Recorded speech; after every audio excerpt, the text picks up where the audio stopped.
அம்மா இப்போ உங்களுக்கு கலைஞர் உரிமை தொகை பணம் ஏறி இருந்துச்சாம்மா? ஏறி இருந்துச்சுங்க. உங்களுக்கு எப்போம்மா அந்த பணம் ஏறினுச்சு? காலையில் 8 மணிக்கெலாம் ஏறிடுச்சு. இந்த பணம் உங்களுக்கு எந்த அளவுக்குமா பயனுள்ளதாக இருந்துச்சு? பணம் ஏறினதுக்கப்புறம் நீங்கள் என்ன நினச்சிங்க? பணம் ஏறினது எங்களுக்கு சந்தோஷத்தில் எங்களுக்கு வாயடைச்சு போயிடுச்சு. நாங்கள் எதிர்பார்க்கவே இல்லை இவ்வளோ பணம் ஏறுன்னு. சரி மாத கஷ்டம் 1000 ஏறும் அதுதான் நினச்சிக்கிட்டு இருந்தேன். இந்த பணம் ஏறினோடனே முதல்ல நான் கரண்ட்டு பில் முன்னாடி கட்டினேன். எனக்கு ஃபீஸ் கட்ட நிறையா உதவியாக இருந்துச்சு. பசங்களுக்கு நிறையா ஜாமான் வாங்கணும்னு ஆசைப்பட்டு அதுமாரி வாங்கினேன். மனசு சந்தோஷமாக போய் கோயிலில் ஒரு அர்ச்சனை பண்ணிட்டு வந்தேன். சரிம்மா, இப்போது இந்த பணம் வந்து எலெக்ஷனுக்காக போட்டிருக்காங்க. இப்போது இன்னும் 3 மாதம் நிப்பாட்ட போகிறேன் அப்படின்னு பொய் சொல்லி போட்டிருக்காங்க அப்படின்னு சில பேர் சொல்லி பார்த்துருப்பீங்க, சரிங்களா? அதை பற்றி உங்களுடைய கருத்து என்னம்மா? அவங்க என்னங்க சொல்லிட்டு போயிடுவாங்க. செய்கிறவங்களா இருந்தால் சொல்ல மாட்டாங்க. அதுமாரி சொல்லாமல் செஞ்சுருக்காங்க பாருங்கள், இதுதான் செய்கள். இதுதான் உண்மையாக. இதை பார்த்து அவங்க கற்றுக்கிட்டாங்கன்னா நல்லாயிருக்கும். சரிம்மா, இப்போது இந்த 5000 அப்படிங்கிறது நம்ம சைடு உள்ளவங்களுக்கு எந்த அளவுக்குமா பயனுள்ளதாக இருக்கும்? நீங்கள் பொதுவாக சொல்லுங்களேன். பொதுவாக நிறையா விஷயத்துக்கு எங்களுக்கு வந்து குழுவில் நிறையா நேற்று ஒரு குழு சார் வந்து நிற்கிறாரு.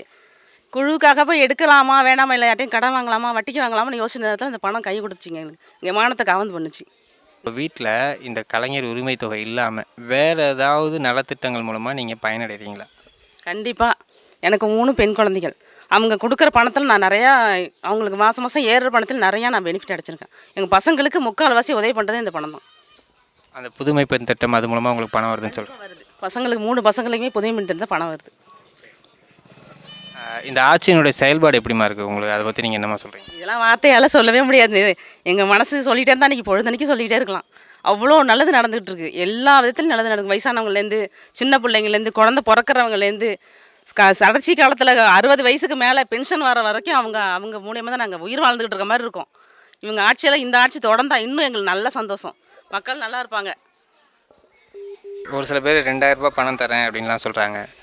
ஸோ அதை பற்றி உங்களுடைய கருத்து என்ன? ஏன்னா திரும்பி யார் வருவாங்கன்னு நீங்கள் நினைக்கிறீங்க?